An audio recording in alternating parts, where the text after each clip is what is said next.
is we're going to talk about, well, adreN and I by power again. But this time we're going to talk a lot. So obviously, first of all, congratulations, Eric. You got the invite today to Thank Poland.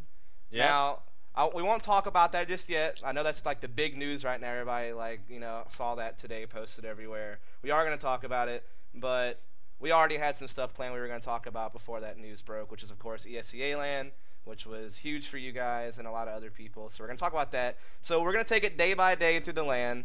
And then I'll tell you my perspective, you tell me your perspective, and hopefully everybody will understand what happened at ESEA LAN, and it'll be a good show. First of all, some of you guys are coming in here. I did a whole episode with adreN before LAN that you guys should check out. I think it was the second episode I did, where we talked about your team, the team's history, the roster's history. Basically anything you would like to know about this team, you can find from that episode. But I don't want to harp on the past because I already did it. It was like an hour and a half episode about your team's history and all that good stuff. So if you guys are interested in that, I'm going to paste this link in chat really quick. It's the playlist for the VODs for all the shows I've done so far. And yeah, just check out the YouTube. And apparently my Nightbot's not working, so that kind of sucks, right? I'll log into that as we're talking. But first of all, do you want to introduce yourself, Eric? I don't think you need to, but if you would like to, Sure. you know. Oh, shit. I am Eric adreN Hogue. I play for Team I by Power, and I'm the hybrid for the team, so I op and rifle. Pretty much it. Cool. So I will bring up last episode, just like a snippet of it, right? Because last episode, where we kind of left off at was, the last thing you had done before ESEA LAN was DreamHack Winter, right? Yep. And that didn't really go so well, right? But we already talked about that. Not at all. No, it didn't. I mean, I guess maybe. Okay, apparently now that it works. Okay, cool. So I guess maybe the big thing you gained was experience, at least, right? You got a lot of boot camping in. You got something out of it. The boot camp was obviously the only good thing about it. Is you still got a lot of good practice and a lot of experience playing the European teams there. Yeah, but the event itself was not any experience at all. But the boot camp was decent. All right, so let's step into ESEA LAN, right? So first of all, I already did a vlog about ESEA LAN, about my personal experience. If you want to check that out, that's on my YouTube as well. But I'm not going to talk too much about my personal experience. I want to focus more on the matches and teams and where we're at now in CS:GO, basically. Yeah. So first of all, I proposed 3 scenarios to you. You may or may not remember them, that we kind of theorized before the LAN going into day 1. And theory number 1 was you guys will do great, and this is going to finally give you guys some positive momentum in the scene, which is obviously the scenario that happened. Yep. The other 2 scenarios were, it's neutral, you get 3rd place or something behind Cole and Titan, and you're just kind of where you were at after DreamHack Winter. Yeah. You're in this, you didn't do anything, or you could tank and your team would die. Yeah. And because that's what happens in North America when you lose lands, you die. Yeah. Or your sponsor drops you, or both, and then you're really screwed, right? So scenario 1 was obviously the one that happened. So let's talk about how that happened. So first day of LAN. First of all, I was sick the whole event, so that sucked. So my casting was probably pretty awful as far as my voice goes. It was actually sick. Yeah, that's what happened. My voice was actually okay Friday and Saturday, but Sunday I had to leave mid-cast, and Dunn had to cover for me because my voice went out. So that sucked. So that's my disclaimer for the sweaty forehead / voice cracking. I was sick. There you go. Boom. We covered it all. So we did the All-Star game first, which you did not participate in. I'm sorry, bro. I would have picked you if I would have been there, but I think it was who played in it. Dazed and AZK. AZK played from your team. Basically, that was just for fun. It was for shits and gigs. Yep. And yeah, that's pretty much it. It was fun. It was a cool way to kick off the event. So then the first matchup takes place, and that's Homeless versus Mouse Spaz. So I just kind of want to talk through the matches. You obviously weren't involved in this, but you knew that these were teams you might see later on down the road, which in fact you did. So this was Mouse Spaz's first event. I did a whole episode about Mouse Spaz with Finesse. You can check that out on the hype playlist as well. And I talked about how they didn't have anything to lose in this event. All they had was to gain, make a name for themselves maybe. So nobody knew what to expect from this team. It was their first CSGO LAN ever, except for Sobo. He played in Season 13 LAN. And and they all played 1.6 lands. But this was the first CS:GO LAN, Lucky's first LAN entirely. So he's kind of like in Mossbeck's shoes, to be honest, going into this event. But yeah, so they play against Homeless first, and Homeless, no one knew what to expect from them because they had weird practice schedules, and Steel's coming from Europe, and they've had a different 5 the whole season, it seems, every match. So no one knew what to expect from this wild card team, right? Well, they come out, and it goes all 3 maps. Homeless wins Mirage 16-11, which was pretty crazy. It's a map they actually lost to Mousepaz on in the regular season, so we didn't really expect, well, didn't know what to expect there. But then Mousepaz comes back on Dust 2 and just beats the tar out of him, 16-5. So that was kind of crazy. So it goes all 3 maps. Kind of curious to see what happened, but Homeless winds up winning the match 16-7 there, and so Homeless progresses in the bracket to play Complexity, which we'll talk about later. And then Mousepaz immediately goes to the lower bracket, which obviously, you know, sucks for them being a new team. But first of all, did you watch any? Like, I know you guys like were warming up, but you also had the stream up, I think, on some of your computers that time. So did you catch any of this matchup at all? Not really. No? I really didn't get to watch that BO3 at all, any of it. So. Yeah, basically the only real story here is Homeless proved that, hey, even though we didn't have a whole lot of practice, we can still compete at this event. Freakazoid went absolutely apeshit. Yeah, Freakazoid was nuts. Yeah, he went bonkers at this event. He did really, like, him and Steel were fragging really hard. There were moments where Frost I expected Homeless to win that BO3. Yeah. I think it would have been an upset if Mousepaz, even if they had a better online record, I think Mousepaz was the team to win it. Right. So yeah, Homeless moves on to play Complexity. So they did their job. Mousepaz, of course. I mean, they won a map at least, so it wasn't like a complete failure. But they definitely didn't do as well as they thought. So then it was your match, right? iBuyPower versus United 5. So this is your first match on LAN, since DreamHack winner. Everybody, like, honestly, you guys weren't the underdogs coming into this by any means, but people were really hyping you 5 up. They thought that this team might have a chance to kind of upset you. Yeah. And, well, I mean, they had beat you in the regular season on Mirage Online, like, not too long before the LAN, actually. And that kind of got, like, a lot of people stirred because U5 beat Cole and you guys, like, back-to-back, like, was within the same, like, 2 days. And they're like, whoa, U5's cranking out results online all of a sudden with this new lineup. This is pretty scary. And it was on Mirage. So, I want to, like, guess really fast. Did you guys veto Mirage in this set?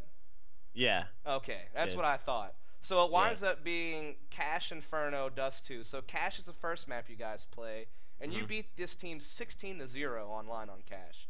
But I think they still had fraud, and they didn't have TM yet. I think. I'm not sure. Either way, going into this set, what's your mindset and your team's mindset? Pretty much we're just gonna start off strong and just try to, you know, pretty much big dick them and just start scrimming as soon as we can. Like, as soon as we can. That's what our setup was against U5. Was to just get dirty and just start scrimming them as soon as we possibly could. Yeah, I'm just kind of showing off the bracket really quick here on the screen so you guys can kind of see what I'm talking about. I'll kind of toggle back and forth. But so I guess the theme of today's show is going to be big dick plays. We were joking about this beforehand. So big dick plays. Anyway, so how did it go? So you knew, like, Cash was the first map. You had devastated them online basically.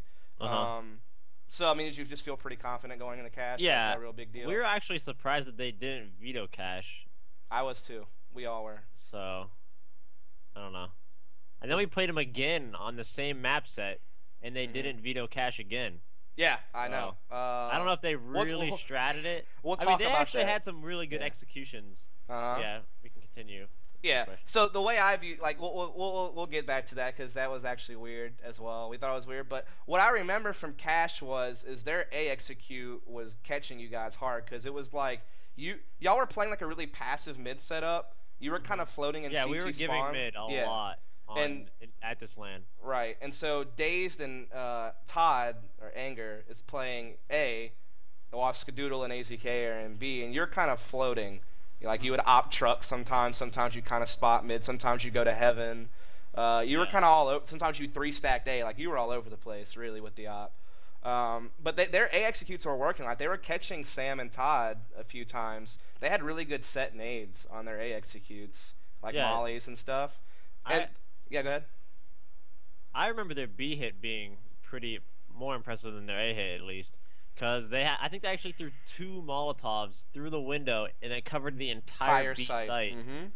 We And even talked if I about was that. there, we would play 3B a lot of the time, and it didn't even matter because I would get smoked out. They had a smoke for top heaven and bottom garage, so Yeah, we would talk because I've seen the single Molly Insight a lot. In yeah, fact, you made a same. tutorial video Yep. about it, Yeah, and it's got that exact strat is what it is. but they added another Molly into it, and like it literally blanketed the entire site. Because normally the Yeah, first Molly would just blanket like triple box, like you're trying to get exactly. Yeah, that guy out.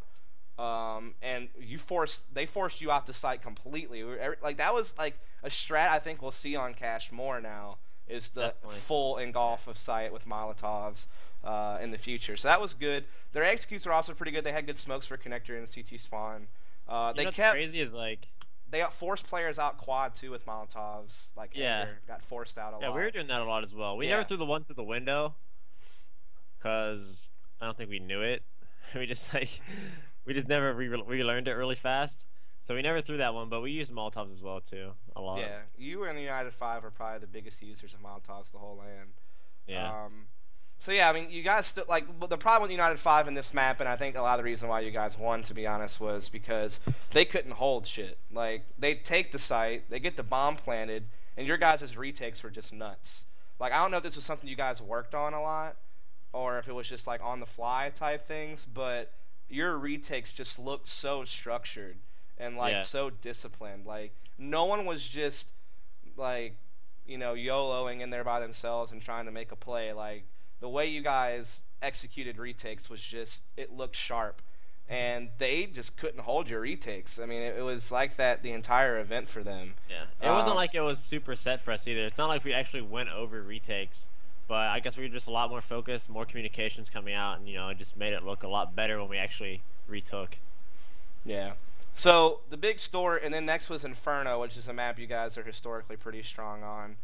Except, especially later on in the event, that map was like the winner for you guys. Yeah. And you guys beat them pretty handedly on Inferno. There wasn't really, I think, any scare there. So you guys 2-0 United 5 and move on.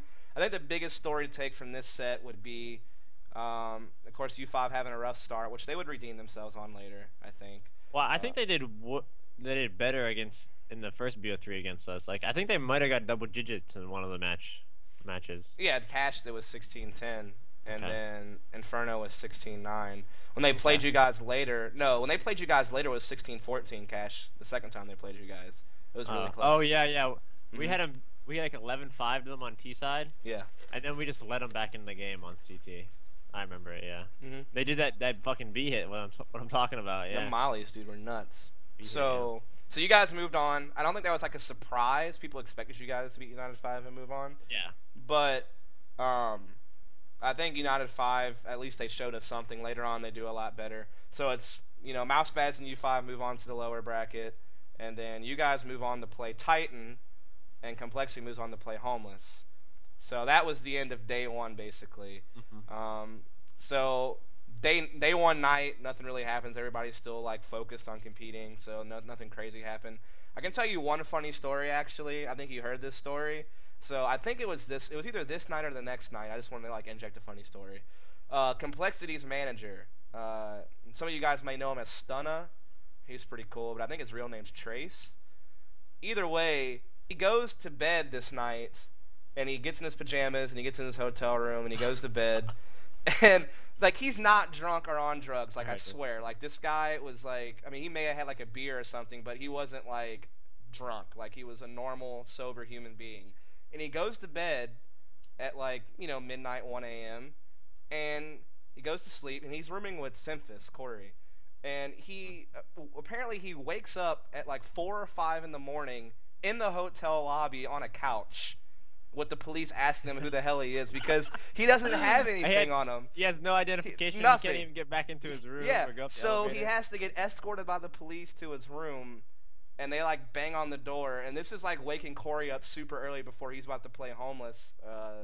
The next day, and He has to like go try to find his ID while he's half asleep, and it winds up just being hilarious. But at the time, it was pretty serious because he had like security and police all over him in the lobby in the morning, and so that's one funny LAN story I can in fact tell. Yeah, just like I sometimes talk in my sleep, I've been told, but to walk down into the lobby, I don't know, man. Apparently he doesn't normally sleepwalk. This is the first time he's ever had that happen. That's scary shit, man. That is. Like, what if you just wake up in the freeway or something? Like, you go a little bit further. Holy shit. like, just imagine what that felt like to just wake up. So either someone trolled him and brought him to the lobby, or he slept walk down there. Like, I think it'd be funny if it comes out later that Corey just picked his ass up and walked him downstairs. Oh, that'd be a sick prank. But anyway, so that's funny story from LAN that I can tell. I can't tell a lot of stories from LAN because, but there's one for you. So anyway, next day, Complexity is going to go play Homeless, which Complexity's favor, but this is their first match of the event. They play Inferno first. They win handedly, 16-7. There's nothing there expected. But then it goes to Cash, which historically is not a good map for Complexity, and I'm honestly surprised they didn't veto it. But I was talking to Sean, and I did a full episode with him as well, the hype, and he explained to me that he actually started liking the map and was really working hard on stratting it and practicing it. So apparently they were putting time into Cash a lot. Yeah. And to go back to Cash with you and U5, from what I understand, the reason why United 5 didn't veto Cash is because they had a set 2 maps they were going to veto the entire LAN no matter what because they didn't practice it. Yeah. So that's what that's about. That's smart. And I think Complexity was in a similar boat, but they were a little bit flexible with what they would veto.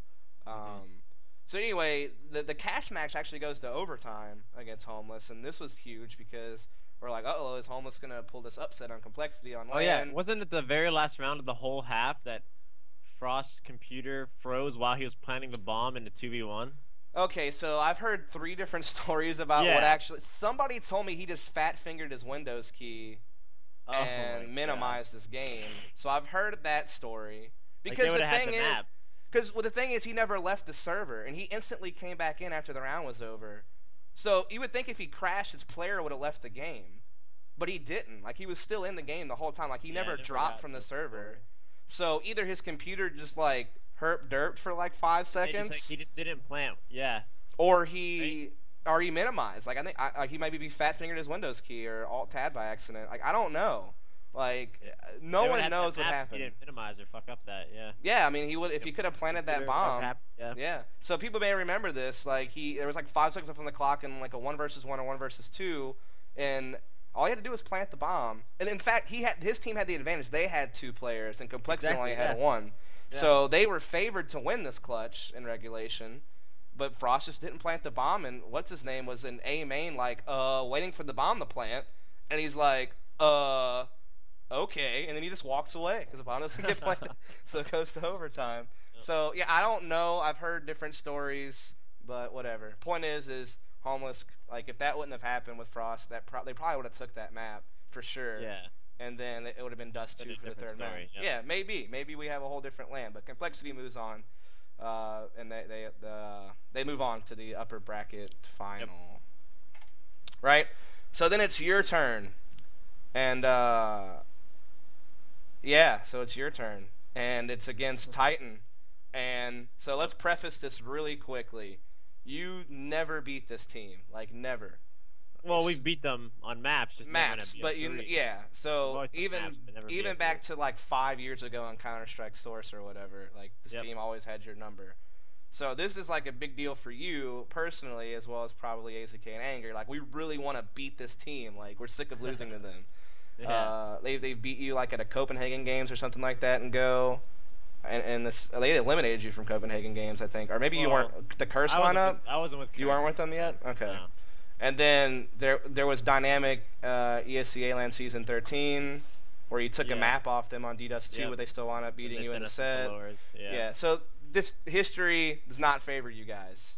Nope. DreamHack Winter doesn't favor you guys, and everything's just piss poor. But lo and behold, they don't veto Season And Yeah. it makes some sense because they're like a Counter-Strike They're all source-based 5 team source too. players. Yeah. Yeah. So they So, played it many times. but like the outside perspective would have been, why is Season being played? Like, because no Yeah. one else gets to see, like, no one's ever seen Titan play Season before, probably, except Our for if yeah. they watch ESEA regular season matches. But it's Exactly. not a LAN map. And So our thought process yeah, going into yeah. the veto is that, we're not going to cancel train because they've probably never practiced it. Well, we never practiced it either, but we thought we had a really good chance if we played them on train. And then we didn't want to cancel season because we were really comfortable on that. They didn't have much practice, so we didn't want to cancel any of those maps that like they really didn't touch. So Right on. they're obviously forced to cancel at least a couple, and yep. So you go to Season, and I think I was casting this match. I can't remember if I was casting this match or Complexity Homeless. Either way, I was watching it. And I remember thinking to myself, like, Season's going to be a shootout. Like, people don't realize that this is actually going to be probably pretty close. Yeah. Because, oh yeah, I was casting this. 'Cause I even said, yeah, Titan, like, they play this map too. Like, don't freak out, crowd. Like, crowd's like, Season, what the fuck? Like, I'm like, don't freak out. They play this their whole licensed source. Yeah. It's going to be 2 source teams playing Season on Go. Like, not a big deal. Yep. And it goes down to the wire. Really Yeah. close game, 16-13 score in favor of you guys. So first of all, let me like walk me through this map, and then tell me what you're thinking that you got a map win on this team, right? Well, yeah, that was the thing. Like, we get one map off in a BO3, and we just have to upset them one more time, like on Inferno or Nuke. So, I think we felt like our morals are like our morale Morals? was really high. Morals, Our dude. morale was really high going into the second map because like we were like, yo, we took a map off them, we crushed them, and it went a complete 180 pretty soon. But yeah. We'll get there. So, I mean, like, was there any key moments from this matchup on Season that you kind of remember that like stuck in your head? I just remember all you guys they playing were just pretty well. terrible at holding B, and what they were doing at B is, I don't know if they did this in Source, but the easiest way to hold B is to hold the choke point, the little 5x5 area that we funnel through to take it. And all we would be doing, the two best people with our spawns would just go and take control of B every round by pre-nading the lower, and they would just give us the lower and upper T side. So we could fake them out and then go A, or we could just simply smoke upper and jail and just take the site freely with like flashes and everything. If I remember correctly, they were playing an opper and upper like the whole time, like their side upper. That's what they tried. Smiths actually left mid, and they tried to counter us by putting an op aggressively, and we just laid him out every time he tried to do it. So they really just couldn't handle our B, which we even did in the next BO3 as well. Yeah, it was only like, that's what I was telling people analysis wise, is like when you have the spawn on Season T side for B, Yeah. the timing is so good probably, unless they also had really close spawns and they're pre-nading. So it winds up just being like a clusterfuck actually if you both get the timing right. But either way, you're right. You're just executing B really well. Everybody was playing well. Like Skadoodle, I think, had probably the best event ever for himself personally. Oh yeah, he played really well in the finals BO3. Or like, I guess the last 5 matches is what it was. Well, the point was is people are like, oh shit, Skadoodle's rifling a lot, and they're like, okay, what do we expect from this? Yeah, exactly. He's nuts. Like, it doesn't matter. Like, this guy just aims. has. It's the same thing with you. You were hitting retarded op shots. Like, I just couldn't even like. We'll talk about it later. There was on Cash later on where you did some crazy stuff. We'll talk about it later. But anyway, so you win Season. So now it's time to go to D-Dust 2, a map you're also historically not too shabby on, but like all the top European teams are pretty good at Dust. Everybody's good at Dust 2. Like, it's not like it's a weak map for anybody. And boy, did things really turn around from the first map. You guys lose 16-2. At one point, it was 10-0, I think, and I was getting a little worried. Yeah. What happened, man? You go from winning Season to Dust 2 not going so hot.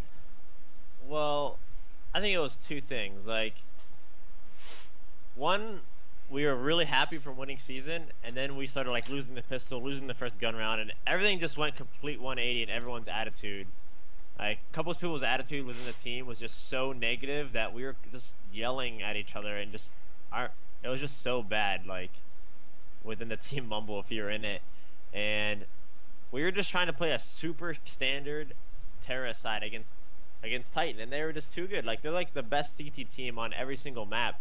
and we just tried playing way too standard. Like we'd go up cat. Like they knew exactly what we were doing every single time. Uh, we executed a strat. They knew exactly what we were doing. So I don't know. That's pretty much it. We can talk about what we adjusted later, but Yeah. So then you go on to play Nuke, and yeah, same thing happens. I think you guys had to start T side this time around, right? On Nuke. Yeah, we started T side on both. Yeah. And once again, nothing was working on our T side. Like we tried playing like super standard. We just tried like going with what we practice. You know, don't try any big plays. Let's try playing a teamwork game, and it wasn't working out with us. I think our stream's dropping. What the hell? Is it? No, it's not. I'm not dropping any frames. Says there's only 2 people watching now. That might be screwed up, but Twitch might be dropping the ball, but I'm not. Oh, I said he's back. That's it, folks. Wait, what? Nothing. My stream never even went out. I'm just reading the chat. I don't know what Maybe happened. it's on my side. Maybe it's on my side. Oh, I know what happened. Okay, so What? you get temporary partnership with Twitch once you get enough concurrent viewers. So now I have quality options. So that's why it dropped. Normally I don't have quality options because my stream blows when it comes to viewership, but I have enough viewers here now, so it temporarily went to quality options. Now you can change the quality if you want. Before you couldn't. Okay, That's why that happened. There you go. Boom. Figured it out. Okay. This guy. Champ. Okay, cool. So that's that, right? So you guys move on to the lower bracket, and you will be playing Mouse Spaz, which I think that happened first. I think Complexity Titan was way later. So I think you guys actually had to go straight from playing Titan to playing Mouse Spaz. I believe so, yeah. Yeah, that is what happened. So basically, how do you, like, a lot of people ask this question, I think, and it's like, after you get beaten, which you just got slaughtered on Dust 2 and Nuke by Titan, how do you get your head out of that and just be like, hey, we got to play right now, and we need to win? Like, how do you, like, how does that work? Is it just, like just having composure in general? Yeah, I guess just composure, yeah. You just know you have to perform still and just kind of just try to scrape through these next couple of BO3s. How hard is that? Like, to this... I mean, it's definitely hard when you're facing a really good team. Like, if we would have went from facing Titan and getting beat like that to facing Complexity, it probably would have been, like, a Complexity stomp, maybe. You know? Sometimes it can happen like that. But, yeah. Right. So, you guys go on and play Mouse Spaz, which... I was talking to Dazed about this right after the match was over. I was like, you guys are lower bracket warriors anyway. Well, let's be real. Every tournament, it seems that Dazed has been in, he battles through the lower bracket to lead his team to victory anyway. And Complexity does it too. So yeah, so you go down and play Mouse Spaz. You're about to play him on Dust 2. Honestly, this set, you guys eliminate Mouse Spaz from the event pretty quickly. Dust 2 and Nuke, 16-5, 16-6. I think you got CT side on Nuke first. And Dust 2, I'm not sure what side you started on, but either way, you did you did work. Like you did your job. Yeah. I mean, I'll put it that way. You did your job. Like that was your job. You can't get eliminated by Mouse Spaz in the lower bracket. Like that would have been awful. And the thing is, I was talking to Finesse about this, and he was always telling me that whenever you guys scrim each other online, you always beat them, and they felt like you guys were your team was like their kryptonite. Like they could never beat you. They could beat other teams online on scrims like U5 and stuff like that, but they could never beat you guys ever. Like you guys would always just beat the crap out of them, and that's pretty much what happened. Yeah. So maybe I don't know if you remember beat them worse anything. on LAN than our online results.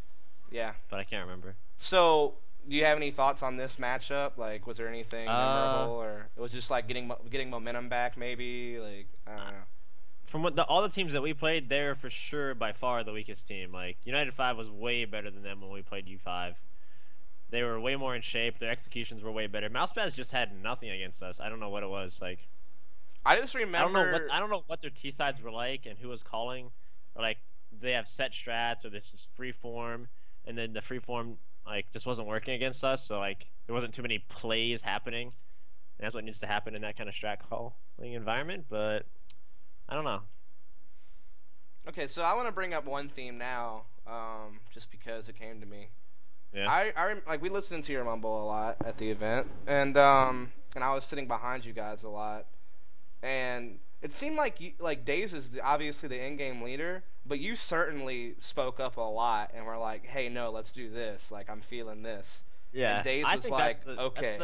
That's definitely like the best way to call it, is have multiple brains in it. Obviously, you can hurt sometimes when there's like clashing, but I think it worked well with me and Sam. There was definitely clashing though. It was. I think it was The only later. time there was ever clashing on was Cash. the first BO3 against Titan. That was it. That was the only clashing that happened. I just remember. Was it? You guys tuned in on the Cash time? Because I remember watching the cast back. You guys tuned into a Cash round where like You someone got yelled screwed something, over but, by like, truck. Like you got it was flanked. It was nothing. Yeah, it was nothing like. It wasn't that bad. No. I just remember Derek having to be like, because he's your manager behind you. He's like, all right, guys, you need to calm down right now. Like, let's get focused Yeah. again. And I mean, you guys did. I mean, that happens. Like, let's just be real. Because there was like, we had like 5 points. It was like the last BO. This is in the finals against Titan, and we were up like 15-10. We let them come back, and this was like a 5v3 in our favor. And I was opping B spawn, and someone let them Come shoot through me in the CT. back from A truck. And wow, I just like someone fucked up hardcore with their comms, so I called them out. Yeah. But other than that, you guys were fine the whole event. I mean, for the most Yeah, part. other than that, like we never had any problems at all. All right, cool. So next up is Homeless versus United 5. This was interesting. United 5 had lost to you guys in the upper bracket. Homeless had lost to Complexity in the upper bracket, so that's how they met each other. U5 wins. I mean, they win Dust 2, 16-12. It was close. Mirage comes up. Homeless was pretty successful on Mirage in their first set against Mousebaz. So they take that close game though, 16-13. That was kind of back and forth. This was the round that everyone should remember this map, because this is the one where Steel went ape shit on somebody and the whole LAN heard it. Like the Really? whole LAN. I don't remember. I think you guys were. I think this match got played at the same time as something else. Okay, yeah. Either way, he got furious with somebody. I think it was either Frost or Freakazoid, because I they heard got at one point he was raging. Yeah. clutched on really hard, and it was Oh, shit. because no one said a word on it. Like people would like it was a 4 versus 1, and it wasn't in their favor. I think Moses clutched on him or something like that, and no one called like where they died. Like they were just dropping one by one, and no one said a word. And like Steel, Joshy looks over. I think it was either Freakazoid or Frost, and was like, "You need to start talking now." And like he was just like eye daggers, like just going at each other's throats. It's crazy how easy it is to communicate, and how like some people don't do it. It's super like communication is one of the most important things at this high of a level. Like it can make or break if one person's not communicating something, and it's literally the easiest thing. But you know, people still have trouble with it. Yeah, so he got Just pretty talk, angry. See what you talk. Say what you see. Like Yeah. not that hard. He like you could hear him through the casters mics because people were talking Oh, about wow. it. Yeah, it was bad. That was like the most memorable one, besides the stupid TF dude who wouldn't shut the hell up the entire event. That guy was The making me TF2 mad. guy? I'm calling him out right now. Are you ready? Harblue from Classic Mix-Up, shut your trap, dude, at LAN. Like, Jesus. He sounded like such a little kid. So annoying. I was watching the cast. I heard him like, "Get raped, you fucking faggot." Yeah, he was just like, I heard that I'm in the calling back him out on microphone my. of our I don't cast. care. I'm calling you out on my show. Why do you have to do that? Like, you know You what? sound like a boy. Yes, I you don't know. just sound like a little kid. Like I guess that's what you are. And I'm not. This is not a generalization of TF2 in general, because there's actually a lot of really cool people I talked to from the TF2 teams at the event. And I mean, it's a fun game. It's competitive. They're skilled players. But it's not even like generalizing trash talking at LANs. It's just that one particular guy was. He reminds me a lot of what Ocean used to do in 1.6 LANs at ESEA. I don't know if you remember him. But he used to always stand up and say stupid stuff too. And I mean, I guess people know Simphis for doing that sometimes. But actually, this LAN me and Hiko were talking about it. Simphis didn't say a word like the whole event. It was really weird because normally he's the guy trying to get in the other team's head. Yeah. And it was actually Sean He's was the not only like person to say annoying as anything. in like saying like faggot or anything, you know. Yeah. He's just kind of screaming or something like, I don't know. Yeah. That's just another side story from LAN. I'm injecting those as we go along to break the monotony a little bit. Yeah, so then Homeless plays U5. U5 wins it. Close set. Homeless goes home. U5 moves on. That's the team you're going to play again here in the lower bracket. Let's talk about Complexity Titan. because I honestly thought that, well, besides the grand final, this was the best set of the whole event. Yeah. As far as a spectator perspective on how interesting it was to watch. So it goes to Dust 2, and man, they're just going back and forth. The Complexity and Titan round for round. Yeah, there's some seems really like good matches. it's nuts. 16-14 score on Dust 2. Yep. So close. Like Complexity really should have probably won Dust 2. They kind of dropped the ball in the last couple of rounds, and Yeah. it's like they just broke. Like they were doing so well, and they were about I think to it was win. 14-14, yeah, and then They had the lead at one point, 14-11. Like it yeah, was. they were like coming back on their CT. So they just let it slip in the very end. Yeah. Like there was just a couple of things, man, that just got them, and it sucked. 16-14 though, it was close. But then when they go to Inferno, which is the map that they beat them on in groups at DreamHack Yeah. Winter, a map that they also have lost on to North American teams in the past at previous ESEA events. So it's like Inferno seems to be Titan's kryptonite against only North Americans apparently, because otherwise they do pretty well on it. Like some people say that they had the best CT It's just shot on teams Inferno. that are aggressive against them. It's because Titan is an execution team. If you let them execute, they're gonna rape the shit out of you because they practice those executes for like so long. They have the best smokes. They have the best flashes. So if you just let them run their stuff, they usually will just run over you. And Complexity was just not. They weren't giving mid, so they were just playing aggressive and just like taking the fight to them and just being super aggressive. And that's how you beat Titan on Inferno. That's how Nip always rapes them on Inferno, and that's how we adjusted and started like winning. We won 9 rounds in a row on Inferno by changing that too, by just being more cocky. Yeah, so Complexity beats the shit out of them on Inferno, to say it lightly. 16-3. Everybody was like, "Oh, shit!" Like they just won. And I remember Sean Garris going, "We have them now," because I think they got CT side nuke. So they were like, "We got them now. Like we got them. We got Inferno. We got them. Like, let's do this." And they were really pumped, and it just didn't happen, man. Like once again, Complexity has the lead, and I remember this vividly. So I want to explain this round because this is what literally broke Complexity. Or maybe this is against you guys, but there was one round, I thought it was against Titan. Maybe it was against you guys in the lower bracket finals, but there was a smoke up on ramp room, and Sean's like trying to tell his team to fall back off ramp Jordan to hit runs through upper, it? and Jordan runs through the smoke. That was against us. Okay, I'll save it for later then. We'll talk about that later. Either I don't way, really remember the nuke match against Titan. well, yeah, it's just once again they were really close, and it just went back and forth and back and forth, and they just lost it, man. Like it was so close. I remember Complexity just being so down because they really played. Like if you look, you look at it on paper. They've and you always see how had close their it was. numbers. Like they've always beat Very Games for some reason. Like at DreamHack they beat them in the groups, and then like 2 ESEA LANs ago they beat them in a BO3. They've always just done pretty decently against VG. Yeah, it was just unfortunate that they. And after they raped us, we were like, wow, like what the heck? This is a nice match. It was a nuts match. It was the match to end the night. Just what it was. It was really close. That's all I can say. If I were to tell you, like the audience right now, to go back and watch one game from LAN besides the grand finals, obviously, this would be the one to watch. Find the VODs if you can, because Complexity versus Titan on Dust 2 and Nuke in that set were amazing matches to watch from a spectator perspective. So definitely check those out if you get to, because it was I can't even words cannot describe how close those games were and how like people were on the edge of their seats the whole time. Like it was phenomenal. So then you guys are up next to bat after that. You guys have to play United 5 now in the lower bracket semifinal, and you had already beat them earlier on. I was once again casting this match with my voice was about to go out, so it's kind of funny. Yeah. People were making fun of me pretty bad for that, but. So you guys had already beat him earlier on in Cash 16-10, and then you beat him on Inferno 16-9. So now we come up to this one, and it's funny because you literally play Cash the again exact same first. maps. Yeah. If it would have went to map I think 3, it was like, literally the exact same set on the exact same sides. Yeah, it I'm not was. The only mistaken. difference is that map 3, if it would have went to map 3 for you guys the first time, would have been Dust 2.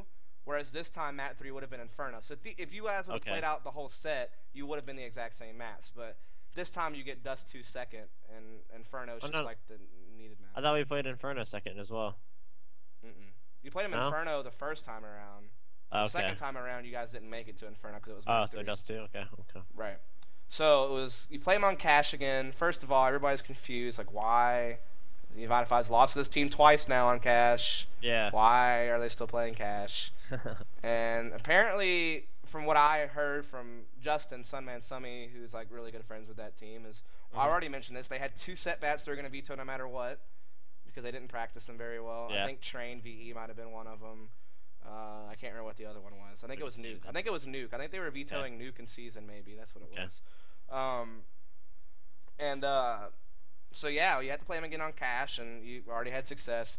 Once again, I talked about this because I was casting this match, and I just remember saying to Justin, I was like, well, maybe the reason why this is the case is because their executes were working really well. They just weren't holding the site post-plant very well. So maybe they can fix those post-plant mistakes, and all of a sudden this map becomes a lot closer. And it does. It was 16-14, so it got pretty close. Yep.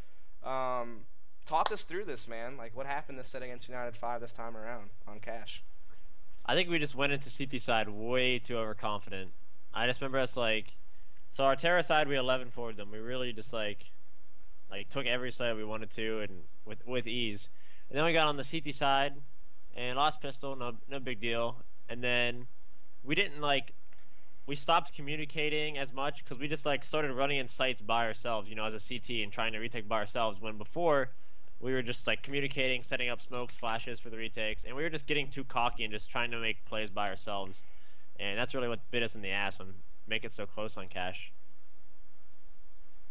Yeah, it was a close game once again. It's hard for me to remember because there were so many matches played at this event, but I just remember this being a really close game. People were starting to get a little worried because you guys had got beat by Titans so badly, and then you move on to this and you got mouse spaz, but a lot of people thought that this United 5 team was much better, so people were a little bit worried after map 1.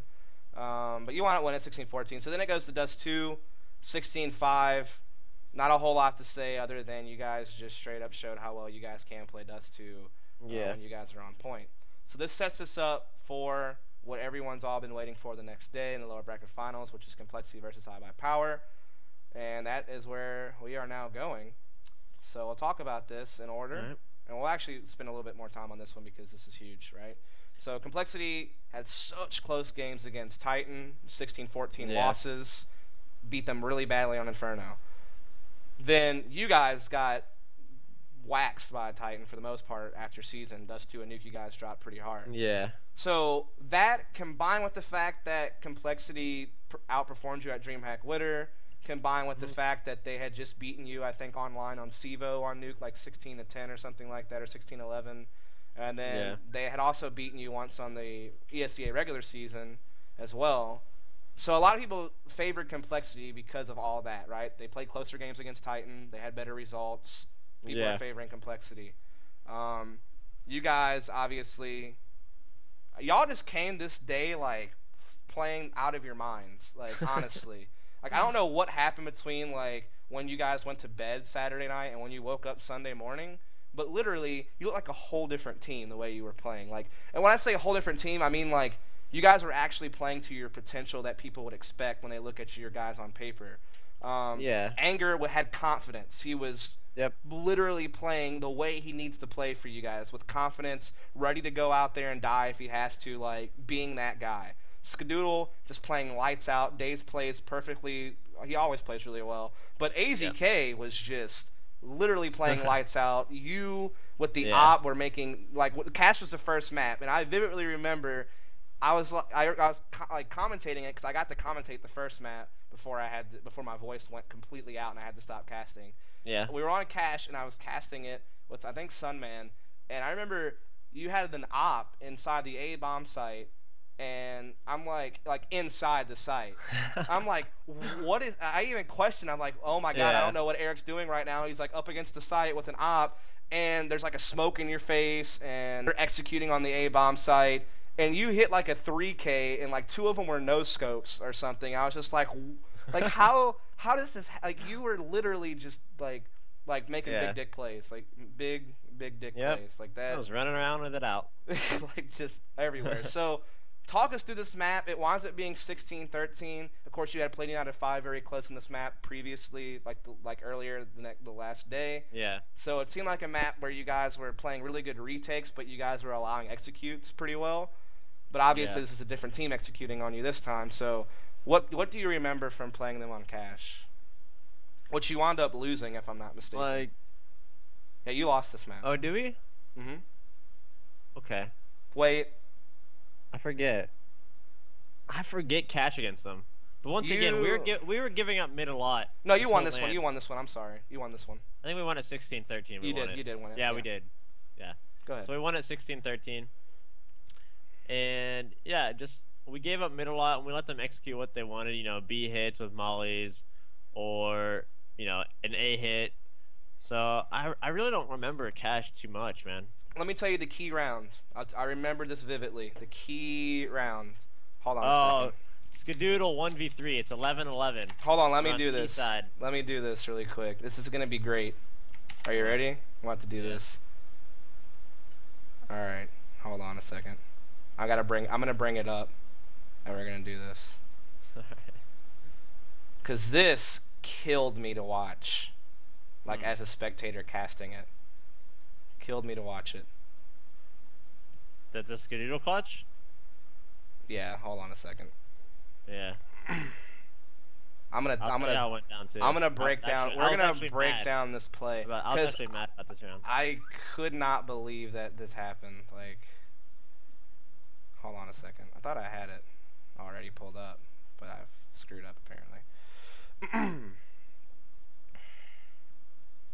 This is the round that literally won you guys the game, pretty much anyway. I'm about to bring it up.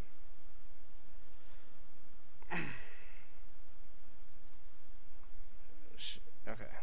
Now we're talking about complexity. We won cash. We won cash. You did, and this is the round that literally was it, basically. This is like the biggest round for you guys this whole event. All right, here we go. Damn, dude, taking a while. I'm sorry, I screwed something up. All right, here we go. Breaking it down. So, this is what happens, right? So, we have Swag is right here in Vince, and he got the bomb down in Vince, and I think it's what, a 1 versus 4? The 1 versus 3. 1 versus 3. And let me tell you how this went down as well. Okay. So me and Kevin are in checkers at B, and we spot 2 of them in the site. There's only 3 complexity members left, so we're like, yo, let's go A. Skadoodle's still out the other side of the map, and Skadoodle wasn't cutting our rotate. We had no idea what he was doing, and so Kevin boosted. He's in A site. That's where he Yeah, is. Kevin boosts me back up in the events, and then Swag's just right there and rapes me. I was like, well, what the hell, Scott? Why are you telling us to come in when Swag's right behind us? Right. So this is, you're right. So adreN gets boosted in the vents, and he's coming up here. He's like, I'm gonna go back to A because. And at that point, I get really mad because I was like, Scott, why'd you tell me to come in? Because Scott is A. Watching our ass. Scott's in the A bomb site this whole time. But he let the team flank us. Yeah, Swag had flanked this whole way and came here and made the play. So he makes the play right here, and so here's the bomb. I don't. He didn't see it. I'm pretty sure. Yeah. So here's the bomb, clear as day, out in the open, yada yada yada. So Swag, like I said, is right here, but he's looking this way the whole time. Never once turned his back. So I don't know if they thought they had the bomb down in Checkers Hall or like in the site, or if they didn't have the bomb. They didn't think they had the bomb down. So you have like a dude here, you know, a dude here, dude inside. Like they just have this whole thing. They thought we were for sure in B. Skadoodle just because, yeah. Go ahead. Yeah, especially because they were watching the cross back outside of B.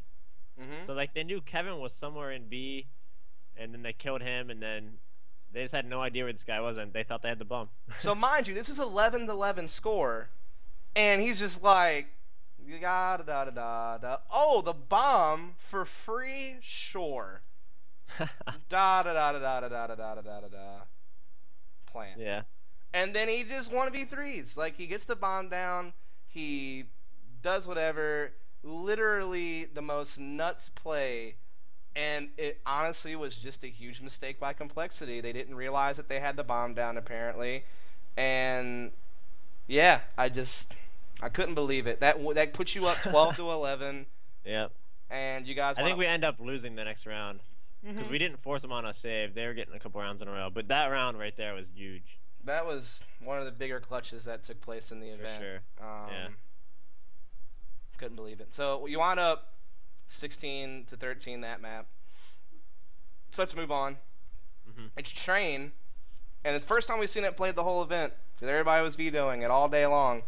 Mostly Titan was vetoing it because they're used to playing a different version of Train. Yeah. I think you guys honestly weren't used to playing it either because you boot camped the other Train. Complexity was in the same boat. Never stratted it once. Complexity's in the same boat. They were practicing the other version of Train for DreamHack Winter. So no one was playing Train VE except for the regular season, and they just forgot about it. So no one knew what to expect. It was 1.16's favored on this version of Train mostly, just because it's very similar to 1.6 Train, I guess.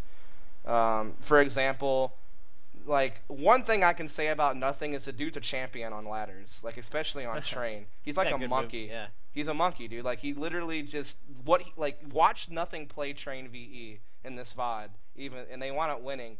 The way he maneuvers himself on ladders, on trains, he gets free peeks all day long, gets all the information he wants, and no one can do anything about it. Like, it's just funny how he plays the ladders. Anyway, this map comes down really close. It's 16-14. You guys actually have more snipers on your team, and this is like a sniper-heavy map. So what do you remember about Train? Does anything strike your mind from this? Well, yeah, there's two main points, really. So we got pissed around on T side, which was nice to give us 2 or 3 rounds. And then the first buy round on Terra side, since we had no strats, was to just scrim the crap out of them. You know, just try to just make plays and make them fast. Just see if we could just destroy their defense right off the bat.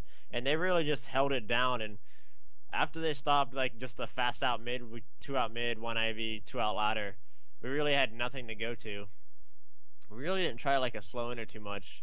So, I mean, after that, they just locked down and won 11-4 on CT side. And then they won, I think we won the pistol on CT as well. And then we got ecoed the second round. Like, our comeback would have been possible if we didn't get ecoed that round. They went inner and killed both of our inner players with P250s from, like, across the map. And that round right there really just crushed our, our comeback. It got really close. I think it came down to the last round, actually, 15-14. And we lost that eco. If we didn't lose that eco, it would have been GG.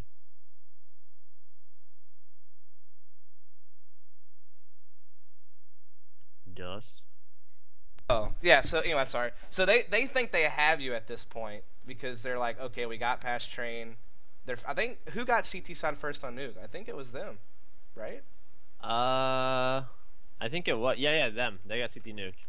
So they thought they had you. They thought, okay, we got CT side first. Scary, yeah. Yeah, it's scary for you guys. Yeah. So is this... No, that was against Titan. Anyway, so this is one mistake I remember vividly, though, from Complexity. This is what we were going to talk about earlier. And then you can tell me about this whole map for you guys. I just remember one key round, and it was the round we were talking about. There's a smoke up on ramp. AZK is playing like the ramp. You already have a rotator turnpike. Y'all are on eco, actually. Yeah, they won the pistol T side. And so this put them up 11-5. Like they were now up 11-5 on T side Nuke, and they call like, okay, we're just gonna hit ramp, and you guys, I think you bought up 250s maybe you were going for it, and so yeah, the smoke's up, and Sean, like this is the comms, I was sitting behind them, so Sean's like, okay, fall back off smoke. And immediately after that, Nothing says, I'm already through the smoke. And Sean's like, what? And then immediately after Sean says what, Nothing then returns with, I'm dinked. And Sean's like, what? And then Simphis or Kiko or somebody also ran out the smoke. Tries to help him, Tries to help him out. And then both of them just go down instantly. And then Sean's like, okay, and they're already in ramp, so then they just get blitzed. Like, everybody's there. I think you had the stacked ramp for the most part. So, yeah. Rocky, what are you doing? Uh-oh, dog's getting in here. Hold on. I just want you outside, you dumbass. Oh. Hold on. I'm going to do something funny while he's gone. See if he notices on the stream.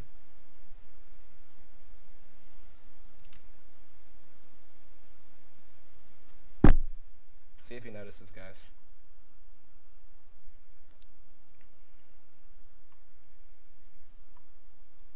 Just gonna wait for him to come back. I'm gonna see if he notices this.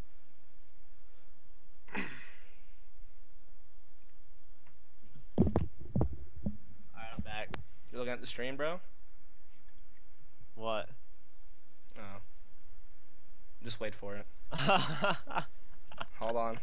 Just wait for it. Oh yeah. Oh yeah.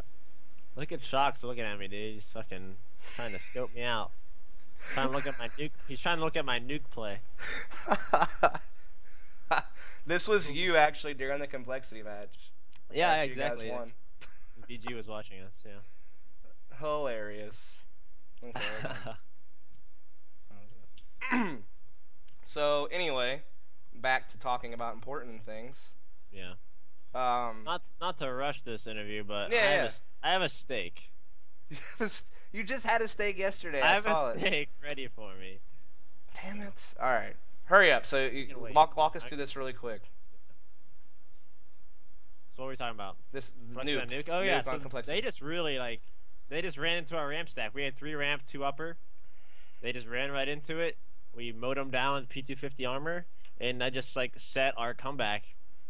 CT nuke, we just like won out almost. So if they wouldn't have won that, like they would have had 2 extra rounds. And the thing about being up like 13 or 14-5 is that first gun round, you can literally just do something balls to the walls just because you have so many rounds to work with. And if that happens to win, GG, the match is done. And we started to make a comeback, so got them a little bit, more hesitant on making plays on T side. And when you're hesitant on T side nuke, you're just gonna get slaughtered. Right. So you killed Complexity's dreams, basically. Dreams dead for them now. They took 3rd place in the event, though, which honestly, on any given day, one of you 2 teams could be it. I think that's what this event proves, right? Everybody thought before DreamHack Winter, people were like, iBuyPower is North America's best chance because you guys are doing so well against Complexity online. And then after DreamHack Winter, everybody's like, Complexity is North America's best chance. They did so well at DreamHack Winter. And so we go into ESEA LAN, everybody's like, okay, Complexity, they played Titan real close. All right, awesome. And then iBuyPower is like, nah, we can still win. And you guys do 2-1. So I think, if anything, this event proves like 2 things. And it's one, on any given day, you guys can beat each other whenever you're both at your best. Like, if one of you's having an off day, you're probably at the disadvantage. But if both teams are playing at their best, then I think that either one of you guys can win. It honestly comes down to mistakes made. We talked about one on Nuke, that Complexity. Whoever makes the least amount of mistakes wins. Yeah, so they made a mistake on Cash that hurt them really bad. We talked about that play. They made a mistake on Nuke and got eco'd on second half. Yep. So it's like, if you make mistakes, you can't make mistakes at that high of a level. You're going to get beat. Yeah. And so, so you guys proved that on any given day, either one of you can win. And you also proved that North America has more than one contender in the international scene. And so let's talk about that. So against Titan, you guys have to play them 2 best-of-3s. This is literally the hardest thing you could ever put yourself through as a team. Oh my god. It sucks really bad. To win 2 best-of-3s, like, you literally have to be way better than the team to win those. Like, it's just, I don't know. Just have a way better day is what I'm saying. Like, the chances of that happening is so slim. So first set up. First map, Season. You already beat him on Season before. Yep. This time you beat him even harder. Like, way harder. Yeah. Like, it was bad. You guys dominated him. So people are like, uh-oh, iBuyPower showed up today. Yeah, Season was the same story, really. Like, even the first gun round, they knew we were going to go B. They sacked 3 people B first gun round, and we still just mowed down all 3 B players and just took a free site. So I just set the tone for the rest of the terrorist half, saying, like, hey, we're going to take your B, and we don't care if you're stacking it. And then once we have so much control of, like, hey, we're always going to take control of your B, and that just sets up for, like, B fakes to A fakes, or B fakes, a B fake to just like actual B hit after we fake it. It just like, it messes with their mind so much and just gives us so much control over the map. Right. So a lot of people were confused. They thought, why wouldn't iBuyPower veto Season? Because they just lost on it. And I'll tell you exactly why they didn't. We didn't lose on it. No, like, why wouldn't Titan veto why would it? Titan? Yeah, yeah. The reason being is because when you're Titan, you know that you may have to play 2 sets, and the way the rule is that you can't replay maps from the first set to the second set. They would rather play season on the set that they can afford to lose than have it be a decider map in the final set where they're going home if they lose it. You know what I mean? So I think that was a lot of the logic behind why they picked that. Yeah. Either way, Anger plays lights out. He like drops 25 frags this game. Everyone's clicking right now. Everyone's dominating. Good. Skadoodle was quiet this particular map, but in general, just all of you were dominating. So then you guys go to play Nuke, and everyone is a little bit worried because they had just wait, was it Nuke or Dust 2 this day? I think it was Dust. You played Dust 2 in the second set, I think. You played him on Nuke again at some point, I thought. It was. Yep, it was the set. Was it Nuke? Mm-hmm. Okay, yeah. So everybody's like, uh-oh, it's Nuke, and they just got destroyed this last time. Yeah. But Skadoodle makes big D plays, and one of them was the clip that's already around. Gets boosted from Mini on top of the thing, jumps into the rafters outside, walks it to heaven. Did you see it yet? So he's in heaven. Oh, I watched it. Yeah. Yeah. So the dude comes up the ladder, heaven, and Sky's like, it's like a little bit. Oh, but then he sees the guy inside the bomb site, but he notices the guy heaven's gonna make it out, so he's like, I gotta get this frag before he goes out there and like blows my team at the bits. So he gets that frag first. Guy in sight has no time to react. Gets that frag. Comes back outside. Dude waiting there in CT spawn, reloading his gun. Kills that dude. And then he gets one more in the process, and Hiko kills, not Hiko. I think it was AZK or Skadoodle, or no, AZK I think kills like the last guy or something like that. Either way, that's the most memorable play from that map, and you guys go on to win that map. Alright, yeah, so actually it was Dust 2, I'm reading chat. It was Dust 2 was the second map of the first BO3. Okay, so Nuke was like the infamous play in the second set. Pretty much like, let me just talk about like our mentality coming into these BO3s. So, yesterday on Saturday, we tried playing super standard textbook CS, you know. We're going to smoke mid, go up cat, 5-man team, execute, just an execute strat, like smokes, flashes, then go all together as a team. And they slaughtered us like that. Like, they know how to play against that. So, once again, today we're like, if we're going to win 2 BO3s, we have to be playing with the confidence of a god. So that's pretty much what we did. On Dust 2, we went out fast long, fast mid to B, fast cat. Like, we just did whatever we wanted to do. And obviously it was somewhat structured. Like, we would like have 3 go out long. We have a way of taking long, but we really just like put the pressure on them, like, and never let them be comfortable. We pretty much just made big dick plays on every part of the map. I remember this vividly now. So we're sitting in the bar watching the game on your phone, and your team's there with you, and we're watching Complexity play Titan on Dust 2. Yeah. And you're like, oh, what do you know? Fast A splits work pistol round against Titan. That's how you beat them. Yeah.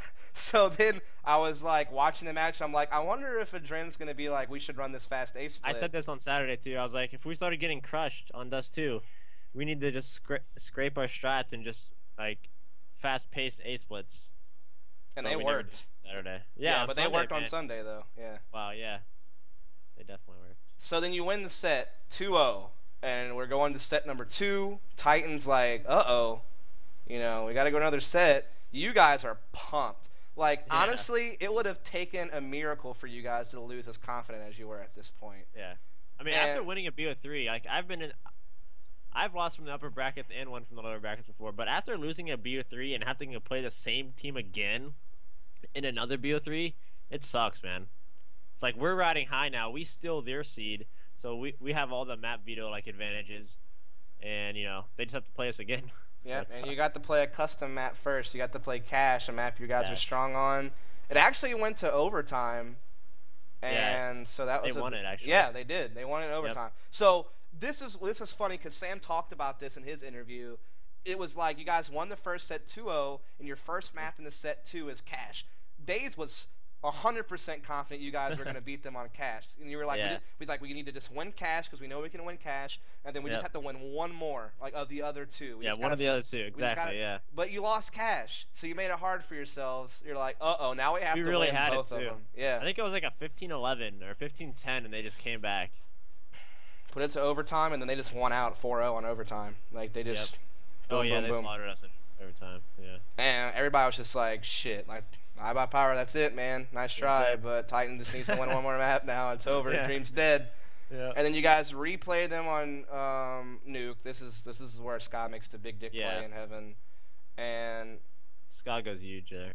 everyone goes huge this map. Like Yeah. you guys are just. I mean, luckily you guys had CT side. You got CT side, Nuke and Inferno in this set. Just the way the We picks did, went. yeah, because we stole their seed, and that's what they did to us on the first BO3. Yeah. So Or, you like, guys, Saturday. yeah. So you guys just played CT side as like I think you struggled a bit beginning, but then you guys just hit a click and you guys were just winning every single We round. did that on both, yeah, on both Inferno and Nuke. We were down like 5-1. Yeah. Or on Inferno and like 5-1 on Nuke, and then we just won like 10 in a row on Nuke and like 9 in a row on Inferno. Like, I don't know, we just came together and just didn't lose a single round. Kept it rolling. You're just making plays. Like everybody Yeah. was making plays. So you guys win Nuke because Skadoodle made like y'all guys just played the standard CT. So I think you maybe won 10-5 or something close to that. Yeah. And then second half you just make big plays. Like I think you maybe even won pistol in the second half if I'm not mistaken. You guys were winning pistols consistently this event, by the way. Yeah, we did actually pretty damn good with our pistols. It was actually Except one of the, against the first BO3. Against U5, I think we lost all 4. But other than that, like just in general, Other than that, yeah. historically your guys' pistol rounds have actually been decent. You guys just get eco'd second round a lot. Like Yeah. that's what happened to you That was guys the at DreamHack DreamHack shit. winter stuff. Yeah. Yeah, that was the This story time of you that. just didn't let that happen to you guys. You didn't get eco'd. You played solid. So you win Nuke, and everybody's like, "Oh, bleep!" Like Yeah. one map left, winner takes all, and of course, what map does it have to be? None other than the infamous map that Titans, Kryptonite, and North Americans, Inferno again. Right, so they just got beat hard by Complexity on Inferno the day before. Yep.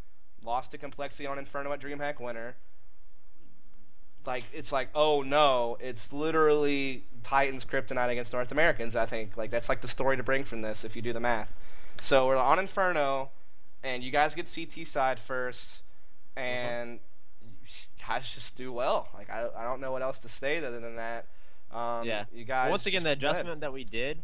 So we're down 5-1, and I'm not gonna go too much into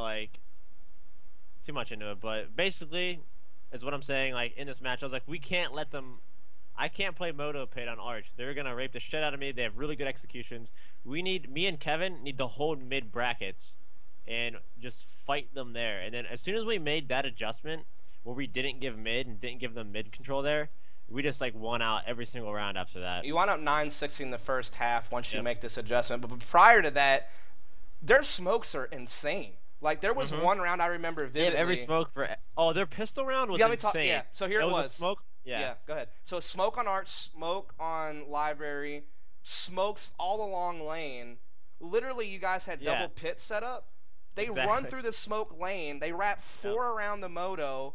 Your double pit players can't see shit. They're like, yeah. and Me and you're Sam at get Moto. raped. Or is it you at Moto? Well, I was headshot box sight, Uh-huh. and then Sam was rotating Moto.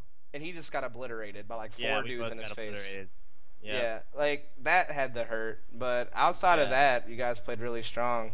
So, anything else you want to talk about from the first half there, or just you made the adjustment? No, I mean, just the big adjustment was just not letting them feel comfortable. You know, taking them out of their comfort zone and just getting more aggressive, forcing their hand. Like Sam really knew how they played. Like if we'd ever take B control, like we were reading them like a book. Like I would smoke down B, Todd and Sam would force like they're running down logs, la di da. They would think we had 3B for a B control, and it would force them to kind of do like a fast A strat, and we'd be stacked 4A. So like we were just squeezing them and making them do like. what You we had a wanted. 3v1 clutch at one point that a lot of people were talking about. Do you Oh, that was remember on Nuke. that was on Nuke? That was Okay. just like really good communication. Like I don't know who called it, but like so the first kill I come out of vents, and they're actually all 3 window side at one point. There's like a random smoke in the middle of the door. There's one on the steps, one in the window, and there's actually 2 in the window. So I come around vents, and I'm just like holding W at this point. I come around the corner, I kill the first guy, I juke the death cam, and I turn around and run back to vents, and then I quickly just switch it around and run back right to window. And then I just run up window, I kill one more in window, and my team communicated that one of the window guys, since there was 2 more in there, he jumped out of the window and went on like, we don't even have a name for this, but you know the walkway where you go out a window and you can connect to vents? Yeah. So I pretty much just big dicked. I faked the juke cam. They thought I wasn't coming back there, and I went down window, got another one, jumped out of the window, and instantly looked to where the guy was. It was just like really good communication from my teammates, and I just made it happen. Yeah, they also fumbled a lot of rounds. So they tried to hide in toxic, and it just didn't ever work for them. Oh yeah. Because they tried to spam through the smoke to prevent the planter, but they picked the wrong spot Scream to could have spam. made a huge play on one of the most important rounds. Like we planted in the smoke, and he just couldn't connect with the. He planter aimed at the middle of the smoke, and you guys were up close on the silo planting, so he just completely missed. Runs out of ammo, and it was bad. But let's go. NBK tried playing there again. Yep, but he waits and we too just long. sniffed him out. Yeah, he waited too long to come out. But let's go back to Inferno now. So it's now second half Inferno. You're up 9-6, and it's like, oh shit, right? And normally Titan CT side Inferno, pretty solid.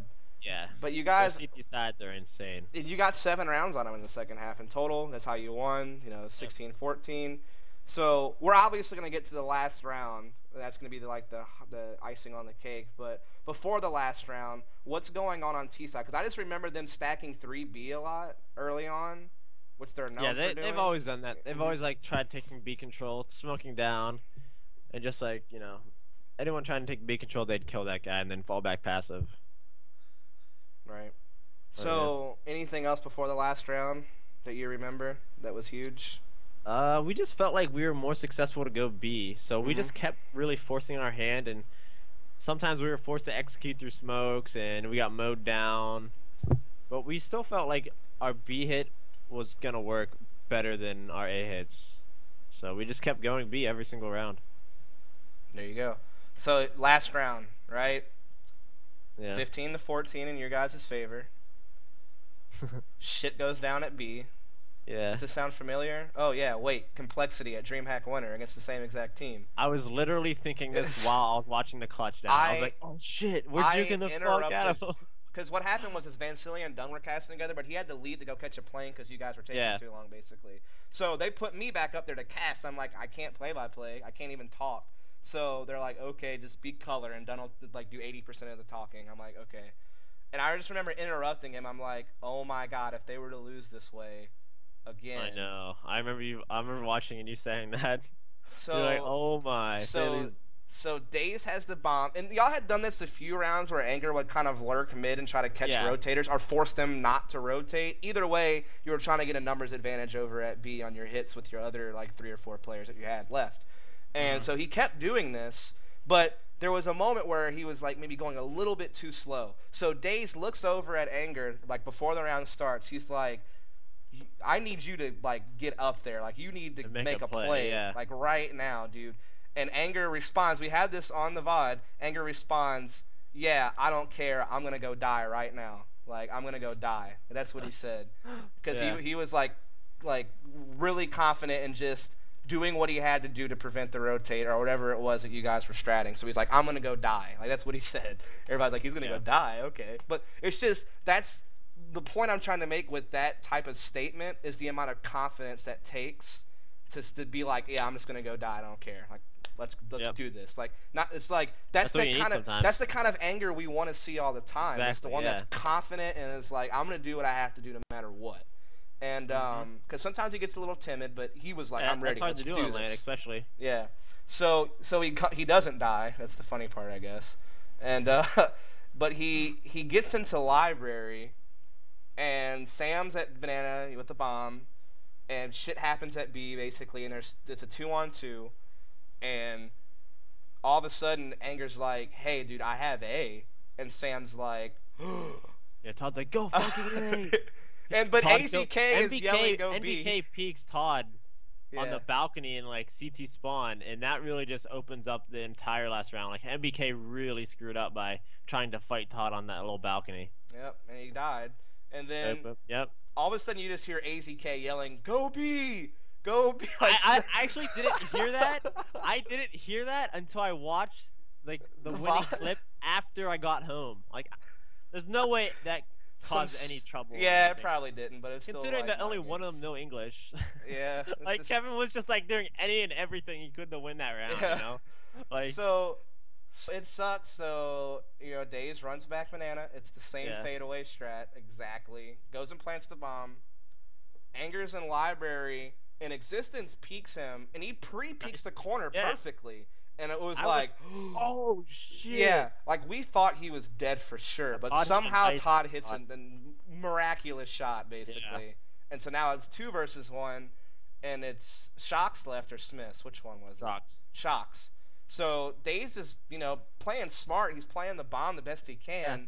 Shocks is like comes around lane and then kind of like checks pit, then comes out, and Daze is like playing the headshot angle with him. Like, all right, I'm just gonna like kill time. And Shocks just lands a gnarly shot on Daze though, so now it's a 1 versus 1. But so much time had been killed that I think Shocks had to stick it. Like I don't think he had a choice. Yeah, And it was really close. And so Anger just peeks out, lands another headshot, and that's GG. And it was so fitting That for plan him was to end key. it. Yeah, it was a good plant, and I think it was fitting for Todd to finish the game. Like, he had such a great event at season 14 LAN, even though you guys wound up not doing as well. And DreamHack Winter, he just like didn't have the greatest LAN. But this event, dude, everybody played so well for you guys this event. Like I guess if you had to pick an MVP, I think Skadoodle or AZK probably would get it. Yeah. But like all of you played like out of your minds that whole day. Skadoodle just had like really big game-changing rounds, like that nuke 4K. It was like on like the first gun round of T-side nuke, or something huge like that really just swings momentum and just. If that wouldn't have happened, like who knows? VG could have just racked up 15 CT rounds on nuke in a row. Yeah. All right, so you guys won the event, $20,000 trophy, which you guys drank beer out of. Yep. That was actually pretty funny. So that's it, man. You guys walk away from the event as champs. Yep.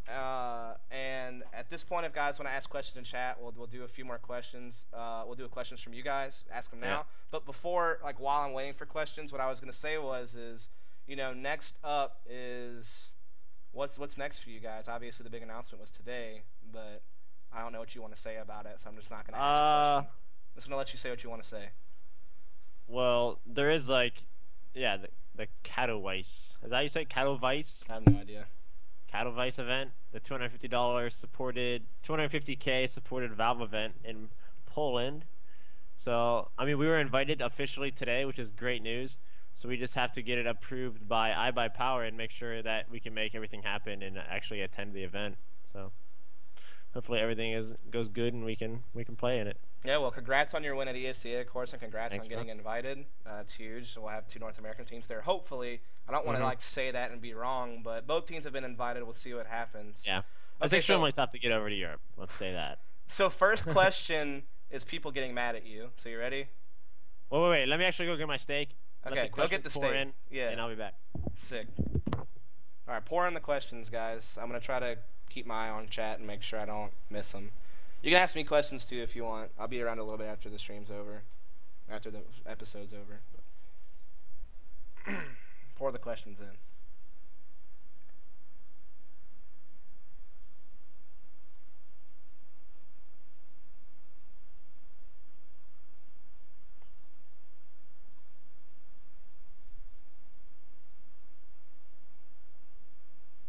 I've heard it's called Katavasi or Katavisi or something like that. I don't know. Here, I'll play it. We'll play the word. Ready? Here we go. Katowice, Katowice. Katowice, Katowice. Is that- Katowice, Katowice, Katowice. There you go.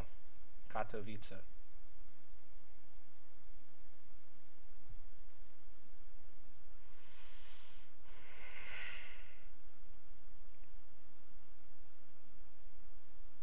You didn't miss the show, Wabbits. Well, you did actually miss most of the show, but it'll be on VOD. By the way, if you guys would do me a favor, I would really appreciate the follows. I never ask for donations or money. I'll never ask for those things. But I would appreciate the follow if you get a chance. It's really great to get support, and it gives me, like, it lets me know whether or not you guys are actually liking what you're seeing and whether I should continue doing it. So if you guys can follow me on Twitter and Facebook, that's just how I alert you guys on what I'm doing, whether it be casting live matches, doing this show. I also just stream on this channel that you're watching right now. Like, I have a schedule. That's at the bottom of the page. I stream late night Monday and Thursday night, and then Tuesday and Wednesday afternoon, evening time. I stream me playing Go and other games. So if you guys want to hang out with me outside the show, that's cool. But yeah, so follow me up on Twitter and Facebook. That's how I alert you if I'm streaming solo or if I'm doing the show or casting, whatever. So Twitter and Facebook, easiest ways to get alerted if you have those. YouTube is where all my VODs are at for the show, The Hype, which this VOD will go up later tonight or tomorrow. And then, of course, all the other episodes that I've done are also on my YouTube. It's on a playlist called The Hype. So you can see that there. Other than that, I have a lot of other cool videos on my YouTube, like grenade tips, like smoke grenades, and other stuff like that. So you can check that out as well. Then, of course, my Steam group if you want to get alerted on what I'm doing as well. So, yeah, follow up. That helps me out. Yeah. So it's Katowice. Ready? Katowice. Katowice? Katowice. Katowice. Katowice? Katowice. Fuck. I played it on Wikipedia, the audio clip, like 5 Really? times. I was just like spamming it, like trying to get it in my head. So now we'll go ahead and let Big Dick adreN over here eat a steak and answer questions. Yep. For first question's hate mail, but everyone's been saying it, so I'm just gonna like say What? it. Apparently, your subs are furious that you I'm skipped sub streaming lesson right after Sunday. this. Boom. So sub lesson Sunday. I just made it home. Haven't even taken a shower today. I made it home just for you, Dust. You're a baller. So there you go. He did not skip sub lesson Sunday. Sub lesson Sunday or riot. You don't have to riot. It's right after this. There you go. So another question was about asking about the whole opping thing, about why did you take over the op for Skadoodle or something like that. So maybe just explain like what happened with the team roles. Maybe that'll be a good answer. I forget how it came about. DreamHack winner didn't go well. Like I thought that's what it was, but No, that wasn't it. okay. Skadoodle just kind of wanted to AK a little bit, and I really wanted to op, to be honest. Like, I don't know. I'm way better at opping than rifling, definitely. So I kind of wanted to op more. In some positions, we didn't switch up because we felt we had so much more practice in with Skadoodle opping. So he opped a decent amount still. It's not like I fully took over and opt, but we still might do half and half. Like he might opt still, and I might opt still. So we'll see. We haven't even talked about it yet. Okay. Another question comes in. It just asks, do you like rock climbing or any other sports? Like, what are your other hobbies outside of gaming, if you have any? None. You're just a Gaming, gamer? bro. That's it? Yep. Straight up gamer. And Okay. steak. Okay. Okay, so a question comes in from Org. Was it pre-planned to give mid on a couple of the maps as CT side, or was it just seem more appropriate in the moment, or an adjustment? And whose idea was it to give up mid? I think they're On talking Cash? about Cash and stuff. This in general, I guess, but Cash Cash was was probably pre-planned. this one. Yeah, okay. Yeah. So I always feel like the theories for Cash were either you stack mid heavy and play aggressive with 2 or 3 players and get control of vents from mid side, or you play it just really passive and give it up. So Exactly. And we really didn't have a setup to stack it yet. We really just didn't make one. she just So- give it up. We just gave it up. Another question So it comes was in. planned. We're ready for it. Okay, so another question comes in, and Rocat asks, could you guys ever hear the commentators? Never, dude.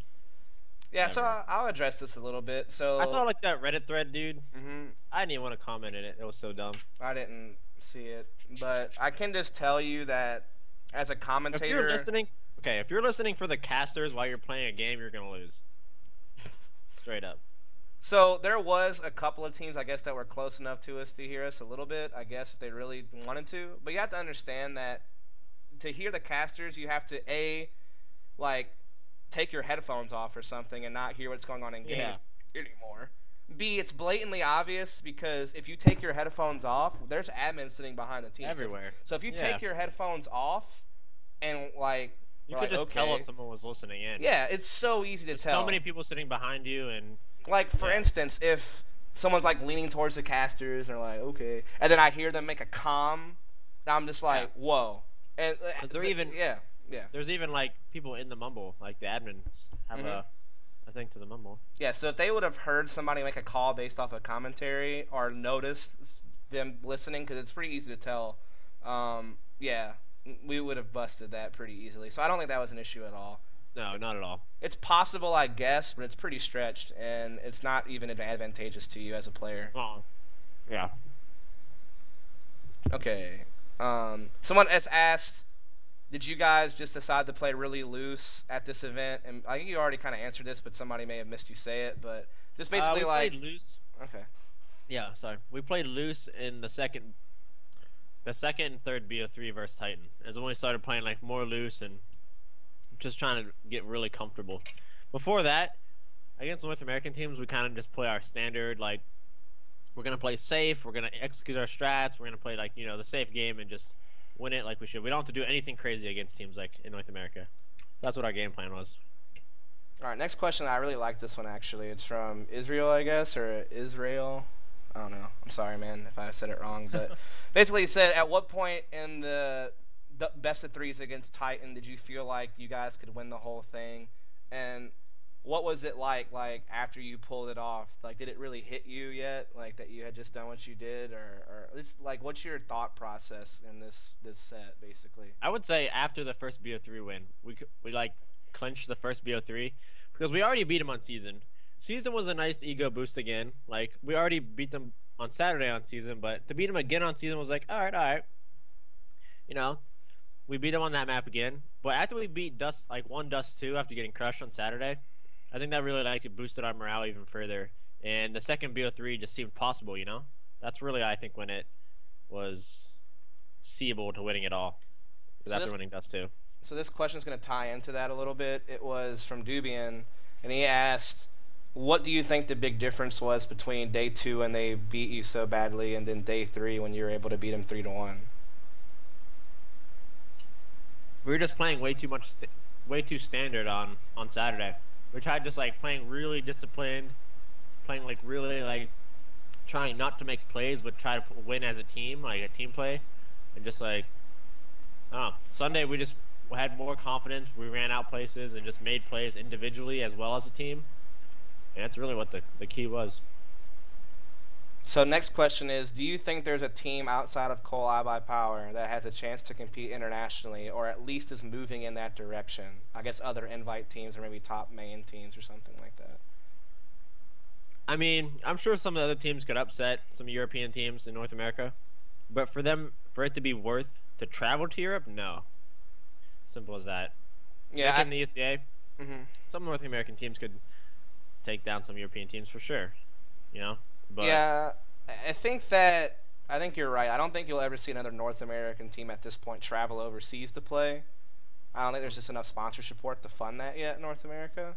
Anyway, even if there was another roster that was talented enough. Yeah, I mean, they don't even have that support in Europe. As you can see, only one team came. Right. But let's say Season 16 ESEA LAN, if it actually works according to plan and 4 European teams actually show up, depending on who shows up, there is absolutely a chance that another North American team could maybe upset a European team, depending on who the European team was. For sure. So I would say agree with that. I don't think you're going to see them win the whole event or anything, but yeah, I think that I'm trying to think. Nothing's really coming to my head at this point in time, but there's definitely teams out there. Like, I think that. Okay, so Virtus Pro just picked up again, and that roster's lost to North American teams before as well. But I think it was mostly just Quantic. So yeah, a roster like that's not like necessarily top 3 in the world. Like, I don't think a NIP or a Titan's gonna lose to another North American team outside the 2 that they've already lost to, but maybe another team. Yeah. I don't know. Let's see here. Someone asked, when you get into a gunfight with like some of these top players, like maybe Shoxy, do you ever get like terrified about how good their aim is? Never. No. Our aim's just as good as all their aims. They just, I don't know. They have more hype around them. Watch Anger Deathmatch when he streams. That's what I'll tell you. Yeah. It's ridiculous to watch. I mean, there's so much hype around Scream and how like crazy his clips are, but then like he was like the worst player on their team. So. Okay. It's whatever. Another question comes in here from Labbits, and it says, is iBuy Power comfortable with where they are at right now, as in, are there any weaknesses you are looking to address in the offseason and going into IEM? Good question, Labbits. Well, we definitely have a lot to address. Like, we can adjust a lot of stuff still. Because teams are obviously going to look at our demos, so we're going to do a lot of adjusting and, fix some things that obviously we messed up on and just do more adjusting and maybe swap some other things as well. Because actually, before this LAN, we completely swapped all of our sites. Like at DreamHack, everyone played a different spot, and we just went like really YOLO and just completely changed it up. Except on like couple maps. Nuke, we didn't change up. We kept the same. But on Inferno, we changed it. Dust 2, we changed it. But yeah, we'll do adjustments again as well. So the Amplify asked, after your ESEA LAN performance, do you feel going into... I'm not going to say the name of the city because I don't know how to say it. I'll bring up Wikipedia again and play it. But anyway, so going into the next IM event, I guess, how do you guys feel confident going up against some of these teams like NIP and Fnatic and possibly Titan, who wants revenge? I mean, do you guys, like, I guess comparing your DreamHack winter performance to what you just did against Titan at ESEA LAN, how confident are you in competing against these top European teams? Well, the funny thing is, like, we've been at this level for a year. Like, it's not like we just showed up out of nowhere and just, like, became amazing. We've been at this level for quite a long time. It's just that, like, it finally clicked on LAN together. So is that a fluke, or can you do it again? What, this performance here? Yeah, I'm saying we should have done better at the other events. Oh, I agree. So my question is... With the best of one maps, any team can beat you. Any North American team can beat us in one map, like... And I feel like that's what happened. Like, I don't know what the structure here is for this event, but playing just one map against a team and just getting knocked out of a tournament, playing 2 maps at a whole event is, I don't know. It's kind of silly. So what do you think it takes for your team to click? Like, what does it take to make people play at their best? We talked about Todd a little bit. He felt really confident in that Sunday against Titan, but maybe in previous tournaments he was a little bit more timid. So, like, what does it take, like, someone else on the team to get in their head and be like, hey, man, come on? Or, like, what does it take to get you guys? Because this is what I said. I said when your team's firing on all cylinders, meaning everyone's playing at their peak, you guys are really, really good. But if one of you or 2 of you is having, like, an off map or something, that's what seems to, like, make you guys lose. So what does it take for you guys to all be at 100%? What do you think? It's just tough. I mean, there's so many things that can change anything. There's just so many random factors that come into it, to be honest. I don't know. Just all got to be there. Any given Sunday type thing? Any given Sunday, yeah. So Wax Hacks asks, did winning ESEA LAN give you and your team more dedication to continue playing and strive to be the best? Definitely. Like, we haven't won an event in quite a while. Well, a big event at least. Like, we won the Complexity Online, which is nice to win. We won like the ETS or stuff like that, but it's definitely nice to win like a big event against like Titan, which is like one of the best in the world for sure. Definitely keeps you around. Wants to, keep you around the community. I think, like I said before, if you guys would have taken less than 3rd place at that event, it may not have been good for the roster or the organization. But you guys may not. I'm not saying 100%. Yeah. Derek was going to cut you guys if you guys didn't win. He was ready to call iBuyPower up and find a new roster. So guys, they're done. Somebody asked who is iBuyPower's manager. It's Derek, a.k.a. Impulsive from 1.6. Yep. That is their manager. And no, you cannot replace him, to that person who asked. I'm pretty sure they like where they're at. Since someone asked, this is Israel again, is asking, after this win, do you really realize like what you've done for North American CS? Like, where do you think North American CS is now that this has happened? Now it's not just Complexity winning or doing well. It's you guys too. What does that mean? It's definitely that like it shows that we can compete with Titan, which is they get top 3 at like every event they go to in Europe. But I don't know. We just need more events over here, to be honest. Like, that would make me more excited than us being able to compete with the Europes. Also, another question. This is going to lead to like a brief discussion, but did Titan say anything to you guys after the matches, or what did they say, if they did say anything? Or I mean, no, they were good sports. It came and shook our hands right after we won, and that was it, really. So here's the discussion really quick then. So Titan, obviously, right before this event gets picked up by a huge organization that's going to pay them salaries. The news articles have been everywhere. They're about to move into a gaming house. So now there's like another team besides NIP that's like actually making money playing the game and like getting all these perks. Yeah. Do you think that this loss take something away from them as a team that's been doing so well. Like they finally beat Nip at I don't Stars. think so. You don't think so? Think they're still Hopefully not. fine? I hope mean, not either. They were failing against Nip for quite a while, and they stuck around. Mm-hmm. Like they were getting second to Nip and just getting raped in second place, and they stuck around and finally just recently started to upset them. So I think they're still motivated to stay together as a team and be in the house. They have a weird parabola effect right now. That's what I'm gonna call it. So What? it's like Titan is doing not poorly, but their Nip keeps beating them. Like Nip is their kryptonite. They just keep losing to Nip in the finals, and like almost every event of 2012 and 2013, it seems like. And then finally, there's one event where they Star Series 7, I think, where they didn't. I don't think they played Nip in the grand finals, but Someone else like knocked them out. yeah, and they wound up winning the event, something like that. And then there was, of course, Raid Call EMS Fall 2013 Grand Finals where they beat Nip in the Grand Final of that event. Yep. So it's like, okay, we finally have the formula that works to beat Nip. So here comes the upswing for Titan. They're reaching their peak, and it's like DreamHack winter time is here. And it's like, okay, all we gotta do is just beat Nip again, like we normally do. But they didn't even get they lose to Nip in the quarters or the semis. Yeah, quarters or semis. Yeah. So they fall third, fourth like Complexity did. Yep. And then Fnatic wins the event. Like what? Yeah. So and then so that's part of the downswing. Also, they lose to Mystic at ESWC 2013. Now they lost to you guys at ESEA LAN. So it seems like they're kind of dipping back down a little bit. And here's my point. So everybody hyped Shoxy's best player in the world, Titan's best team in the world. But then they take third, fourth at DreamHack Winter. They take, I think, second at ESW 2013, the Mystic. And then they lose to you guys at ESEA LAN. So is that hype starting to fade away?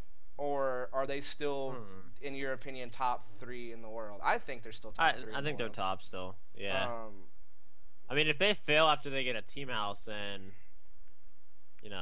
that might look pretty bad. Yeah, as long as they can have big results at at this next IEM event, then I think they'll be fine. But I think if they place 4th or lower at IEM, people might start straying away from them as being the best in the world, maybe. I don't know.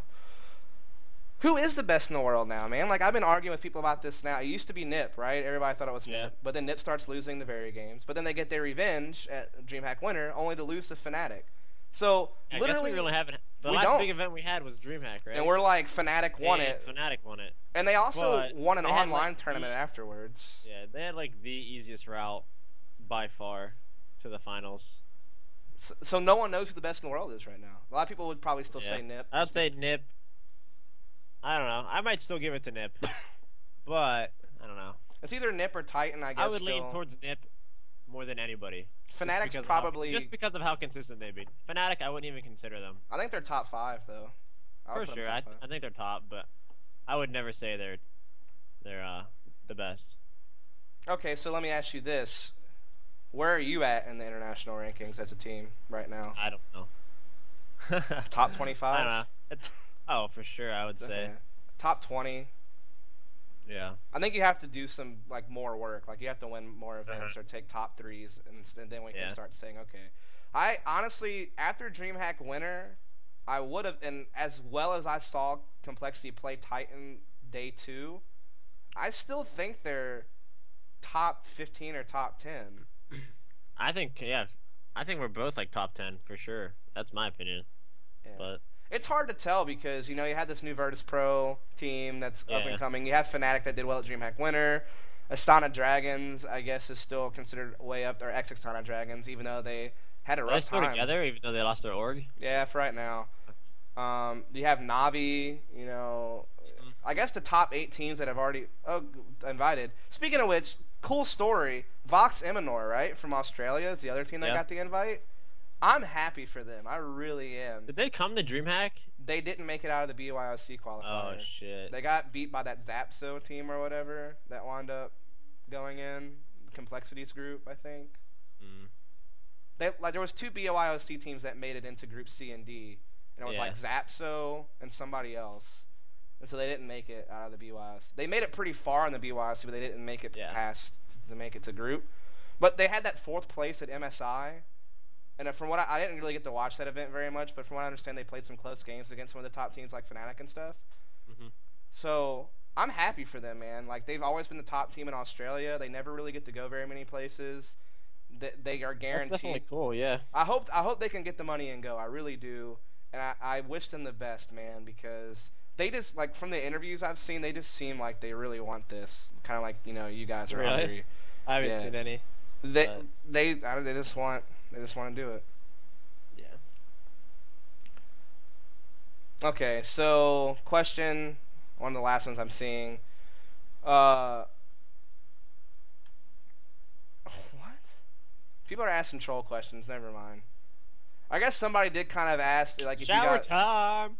All right. So there you have it, I guess. adreN, do you have any shout-outs or any last words you want to say? Because I know you want to leave and go take a shower, then go jump on your own stream, of course. Yeah, I'm gonna start my stream up. Thanks to iBuyPower. Was awesome last weekend. That's it. Thanks to iBuyPower. Anything And my else? teammates for playing fucking awesome. You can plug yourself, of course. I have his Oh, Twitter yeah. handle below his video. It's just @Hoaxta. I can type in the link really quick. I'll type the links out if you want to just talk about your pages. @Hoaxta on Twitter. adreN Hogue on Facebook. And then, of course, his Twitch TV. Most of you already know that. It's just adreN_TV. Right? Yeah. Yep. So I posted those links in chat. He's about to go stream right after this is over. Well, not right after, but I guess give him an ETA. 10 minutes. Okay, so yeah, he's gonna go basically do it. So if you guys want to start migrating over to adreN's channel, he's gonna start his stream up in a little bit, and you guys can do whatever you guys are doing over there. I might hop in and say, hey, throw up the ball emote. Yeah. But speaking of which, did you get that emote approved? Are you trying to? That one? Yeah. No, I haven't been. I just haven't been around. Haven't been able to get it done.